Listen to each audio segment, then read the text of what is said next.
They came quietly. No fanfare, no flashing lights, no loud speeches. The Terran ships arrived at the edge of the Galactic Union's capital system and simply waited. Dozens of sleek silver vessels hovered in orbit, silent as shadows. For a moment, the galaxy held its breath. It had been years since the humans had responded to the Council's invitation to join the Union. Many thought they were ignoring it. Others believed they were too primitive, too disorganized to matter. But now, they were here. The Council watched from their towering chambers, puzzled. These humans, they didn't send fighters or battleships. They didn't send threats or demands. They sent diplomats. Calm, quiet humans wearing black and gray suits, faces unreadable. They walked with steady steps, said polite words, and bowed, slightly to those they met. It all seemed so peaceful, too peaceful. The head of the council, a tall insectoid being named Crixol, welcomed them with open arms and a half-smile. "We are pleased you have joined us, Terrans," he said. "Your arrival brings us hope for peace." The lead human, Ambassador Claire, Rios smiled gently.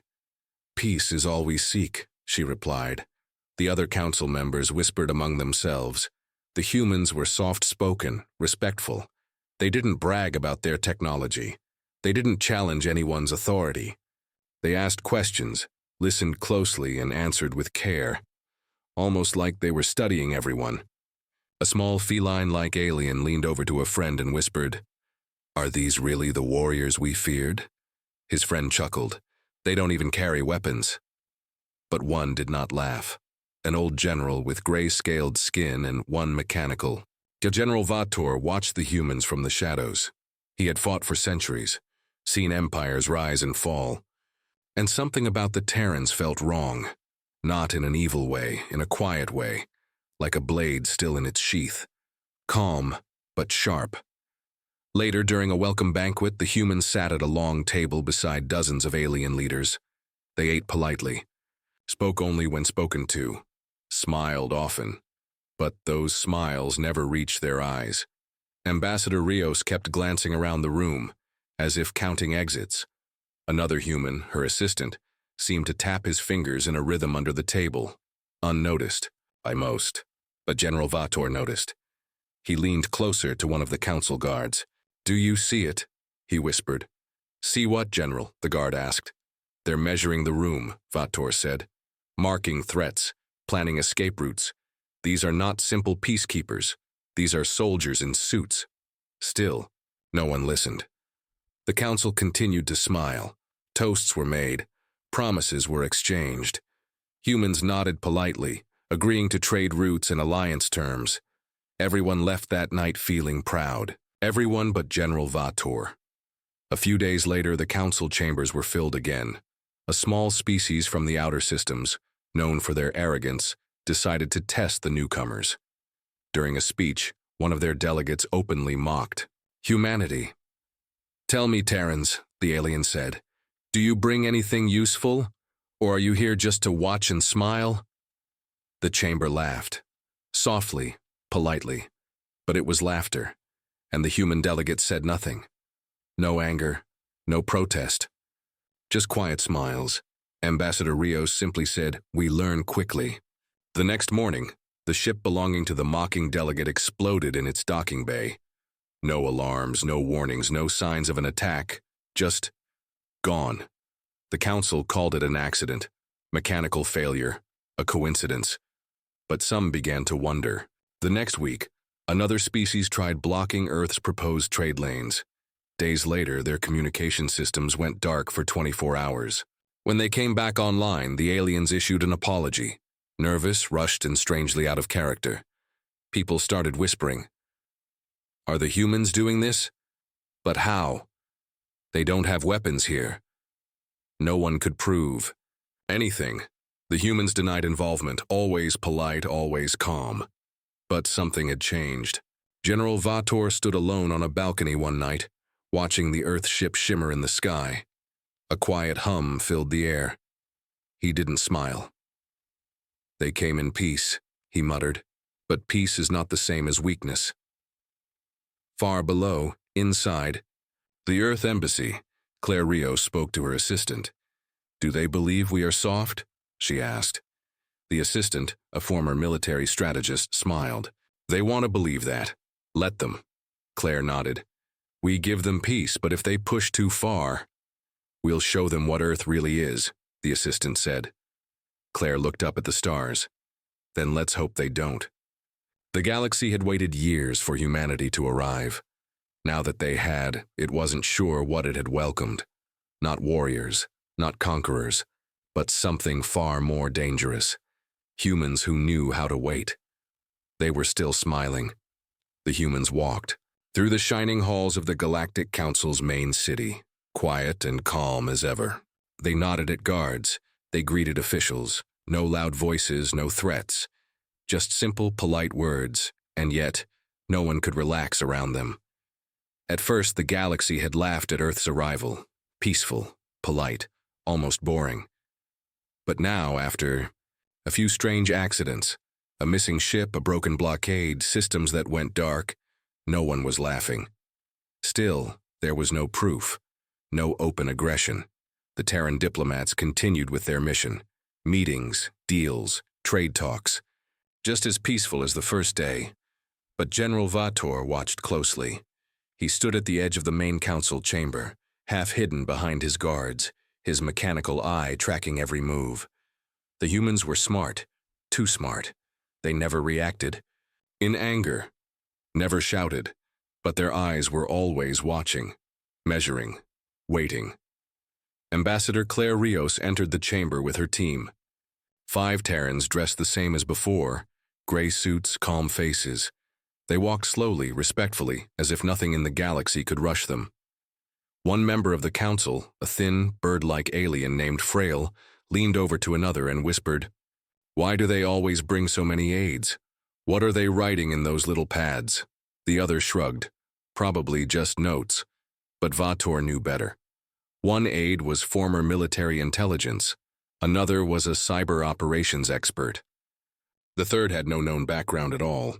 And yet, each time a delegate insulted Earth or blocked a vote, something strange happened. Later, quietly, without a trace. In this meeting, the council discussed border defense.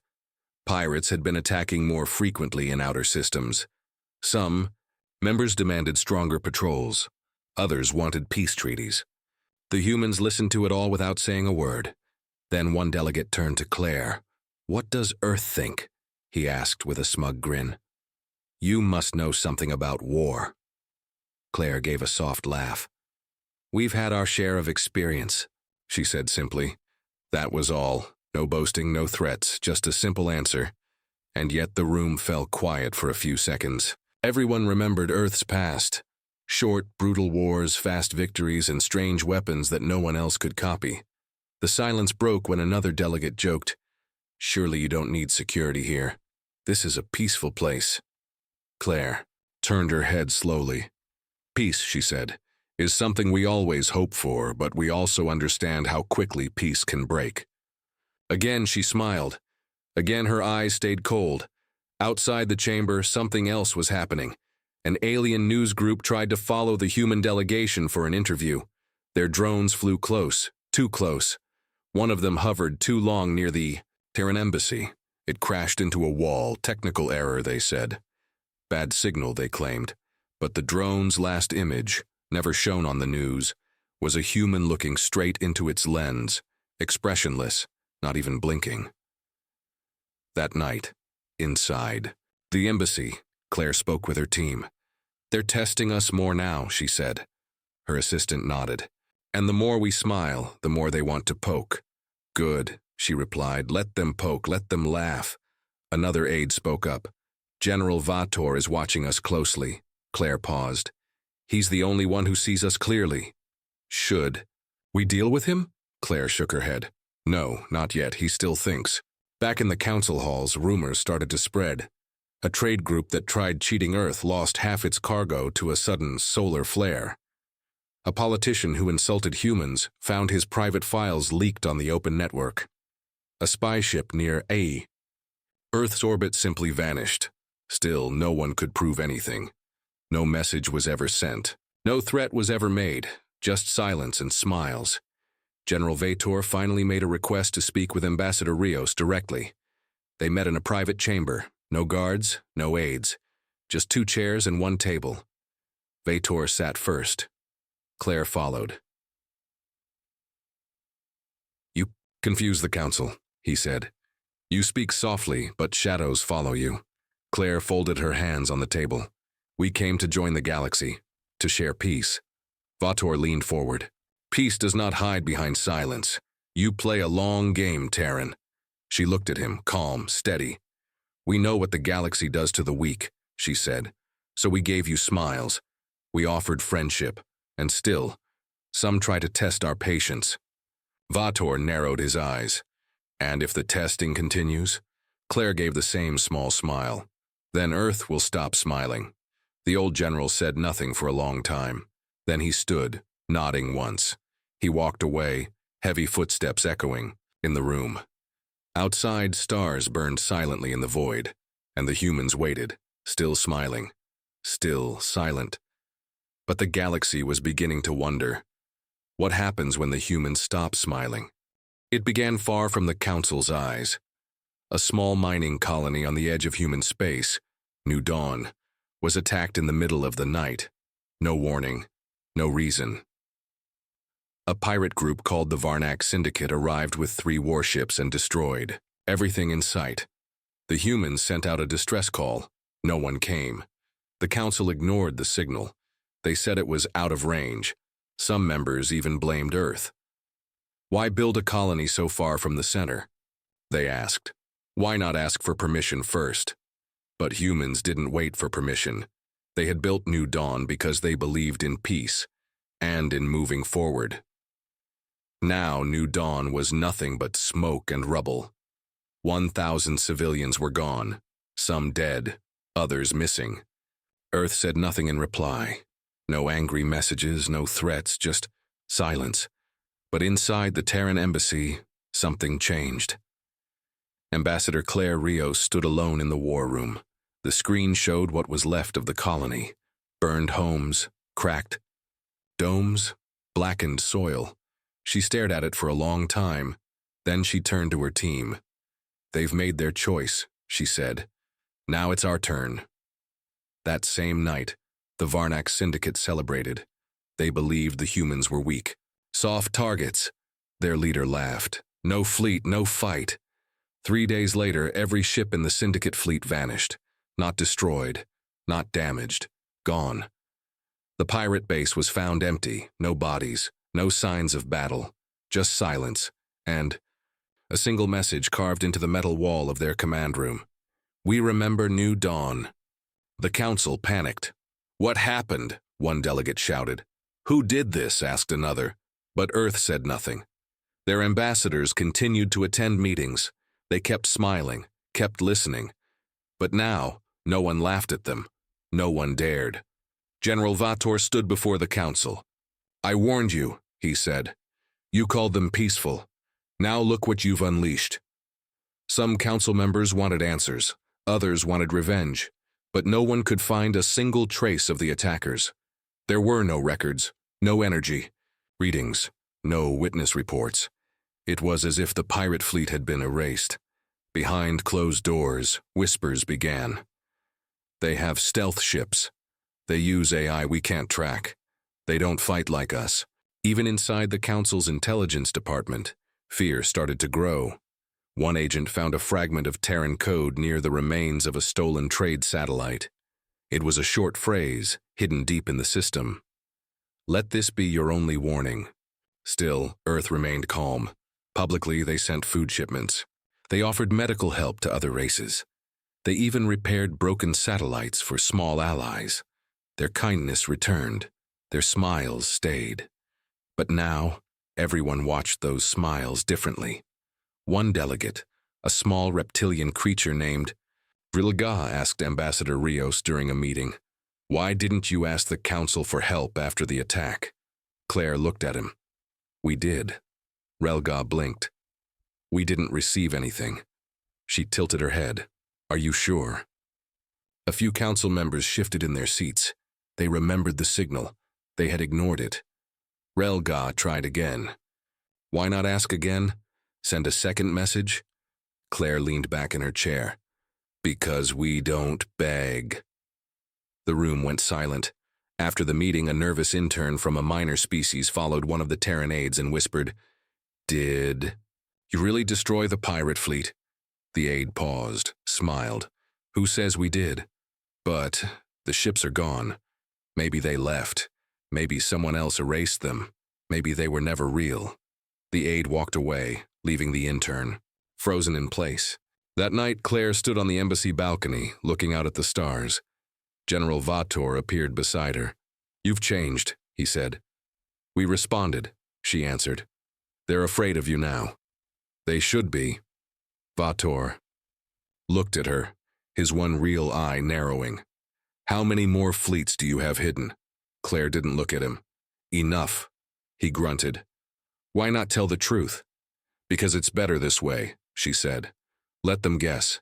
Let them fear shadows. And if they push again," Claire finally looked at him, "then we stop hiding the blade." Vator said nothing. He simply nodded and walked away. Far from the capital, deep in the black of space, a Terran stealth ship watched the galaxy. Its crew was silent. Its weapons were armed. Its orders were simple. Observe, do not act unless provoked. The galaxy thought Earth had come in peace, and it had. But peace was never the same as weakness. And now, everyone knew.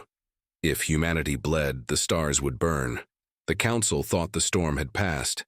It had been 2 weeks since the Varnic Syndicate vanished. Trade was returning to normal. News channels stopped asking questions. Some even said Earth had nothing to do with the attack, probably just pirates fighting each other, one report claimed. Humans don't have that kind of power, but in private, the Council knew better.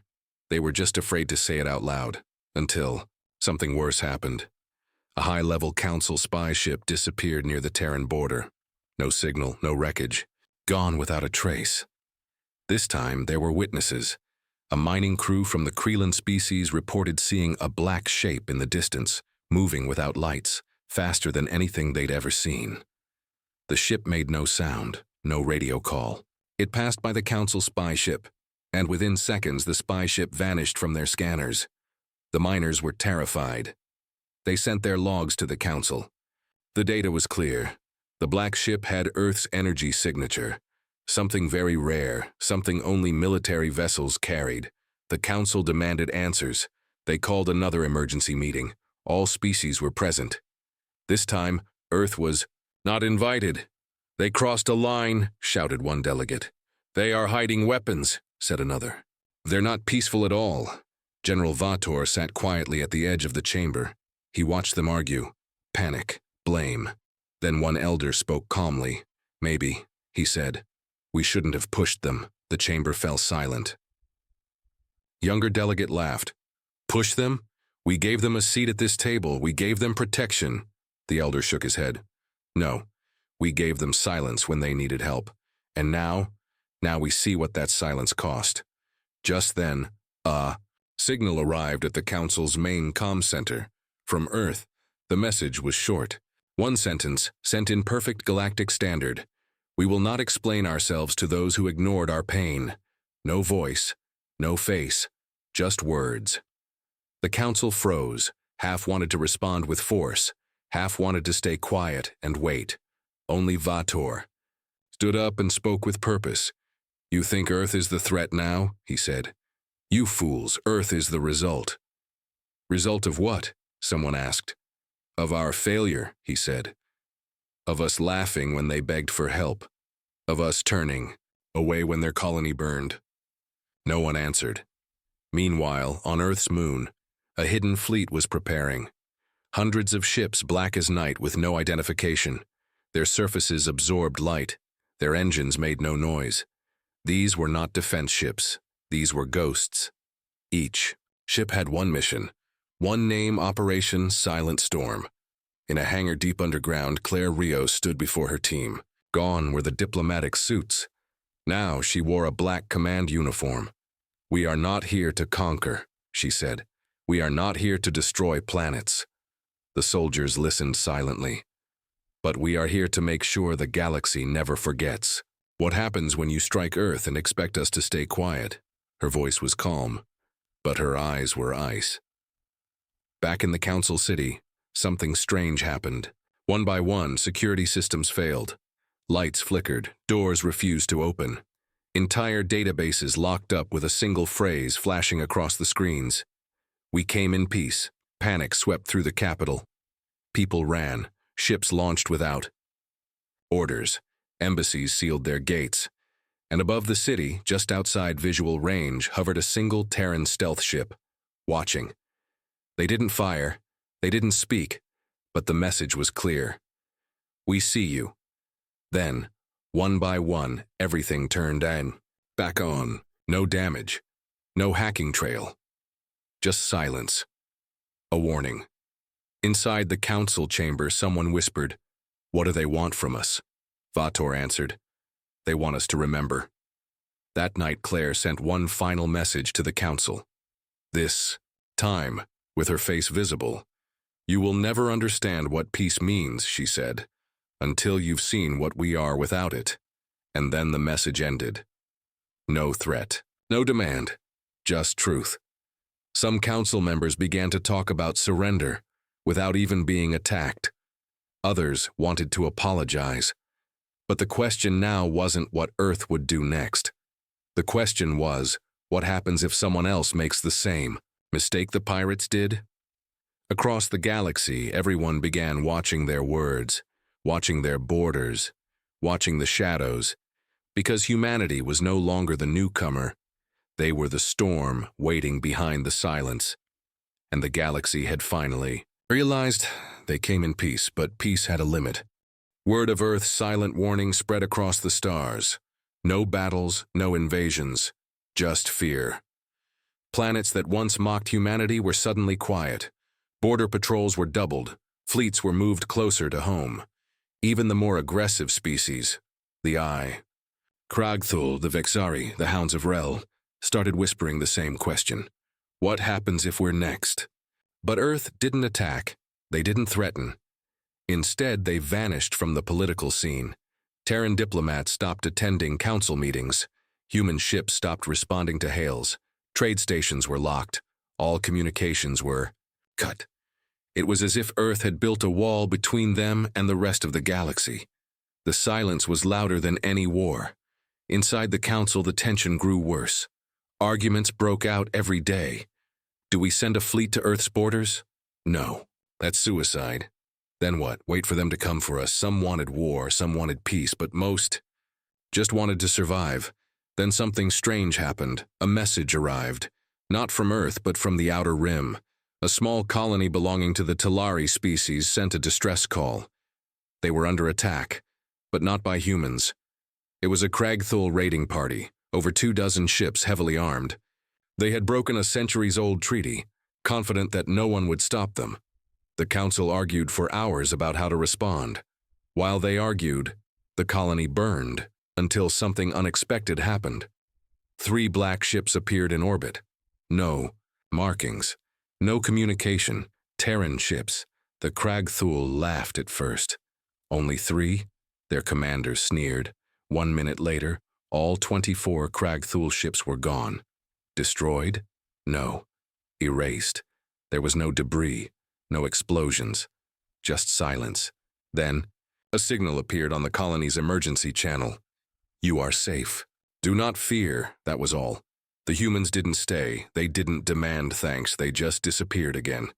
The council couldn't explain it, and that terrified them even more. Why help the Talari? Someone asked. They were innocent. Vator replied. But why not tell us? He stared at them. Would you have sent help if Earth hadn't shown up? No one answered.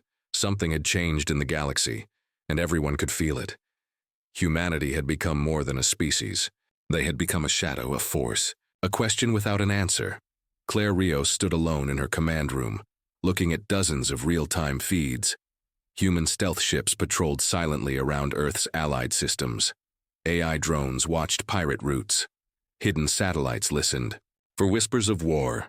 She wasn't smiling. She knew what was coming because fear spreads fast and fear leads to mistakes. Sure enough, the mistake came. A rogue state called the Gernak Combine believed they had found Earth's weakness, a remote listening station on the edge of the galactic south. No military, just a science crew and a satellite. Easy target. They attacked without warning. 12 scientists were killed. The station was left floating, cracked open like an egg. The Council didn't even hear about it until after the response came. 4 hours later, the Gernak Combine no longer existed. Not their fleet. Not their homeworld. Gone. The attack was so fast no one even caught it on long-range sensors. It wasn't a war, it was an ending. And at the site of the listening station, where the crew had died, a new satellite appeared. Its signal was simple. A recorded voice. Claire Rios. This is not vengeance, she said. This is balance. You kill 12 of ours, we erase your name from history. The Council finally understood. Earth had no interest in control. They didn't want to rule. They just wanted to be left alone. But if you hurt them, if you touched their people, their colonies, their children, you didn't start a war. You signed your own death sentence. Vator stood outside the council chamber that night, watching the stars. Claire joined him. They didn't speak for a long time. Finally, he asked, "Do you think they've learned?" Claire shook her head. "Some have, others will try again. And when they do," she looked up. Her eyes were cold, steady. "We remind them."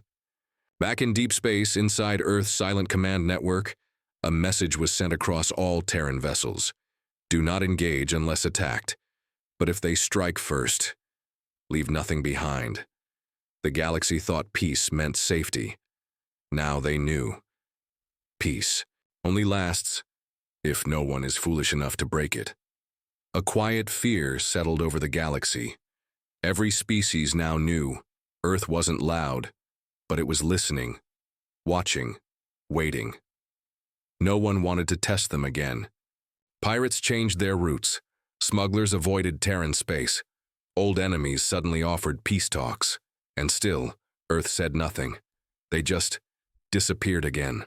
No speeches, no demands, only silence. And that silence became heavier each day. Inside, the council chamber, leaders whispered behind closed doors. Some called for peace, others feared war.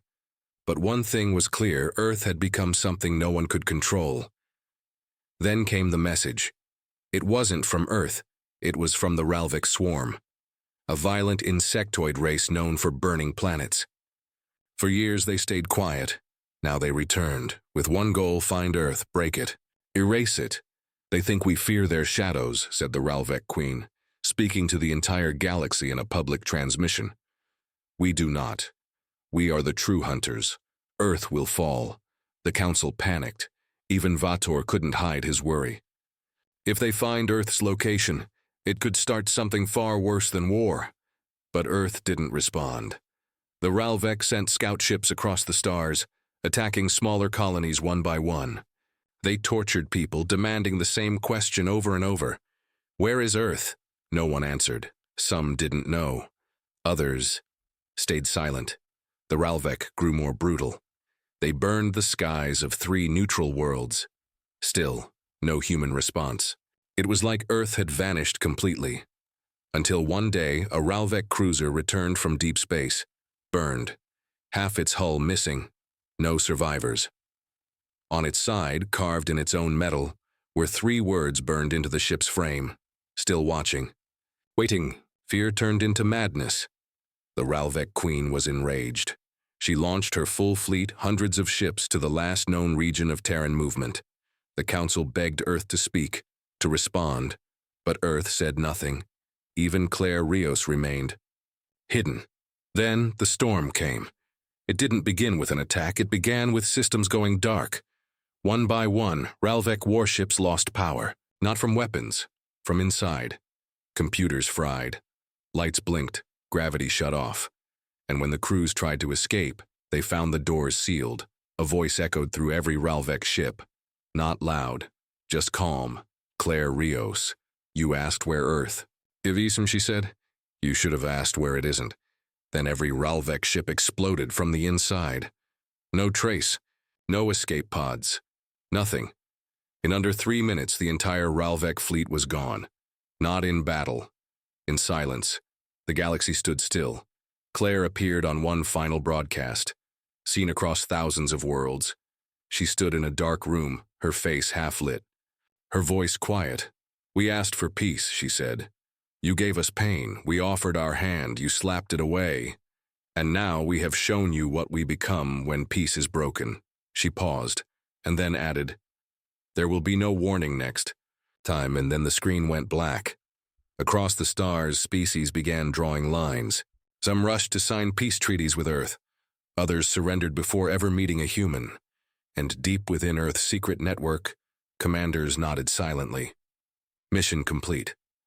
Back in the council, some leaders called Earth a monster. Others called them a savior. Vator stood up and said the words no one else would. They came in peace.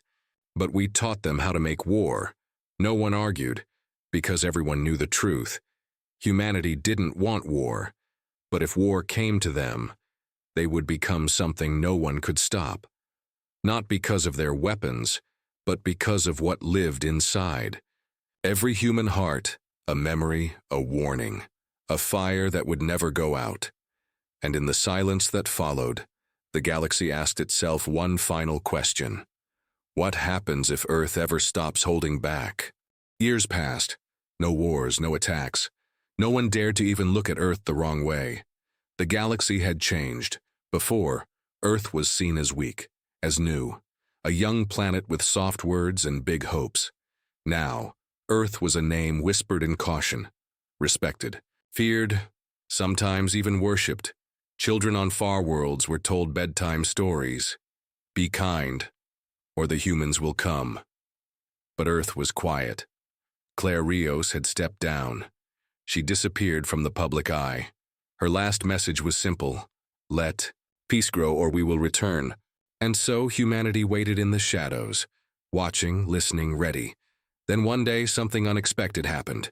A signal was received. Not a threat, not a warning, a call for help. From a small world on the edge of the known galaxy, a peaceful farming planet called Lume. No military, no riches, just families and crops. Their message was broken and full of fear. Please, someone, help us. They're taking our people, burning our homes. The council heard it, so did Earth. But the council hesitated. The attackers were the Zevkar, a cruel race thought to be extinct. They had returned with advanced tech and brutal hunger. No point risking our fleets, one council member said. We'll investigate later, said another. But there was no time. Every hour, people were dying. The galaxy waited. Would Earth act? The answer came quietly. A single Terran ship appeared above Lume, then another, then 20, all black, no flags, no names. Within minutes, the Zevkar fleet vanished. Witnesses said the human ships moved like ghosts, silent, fast, unstoppable. No negotiation, no mercy.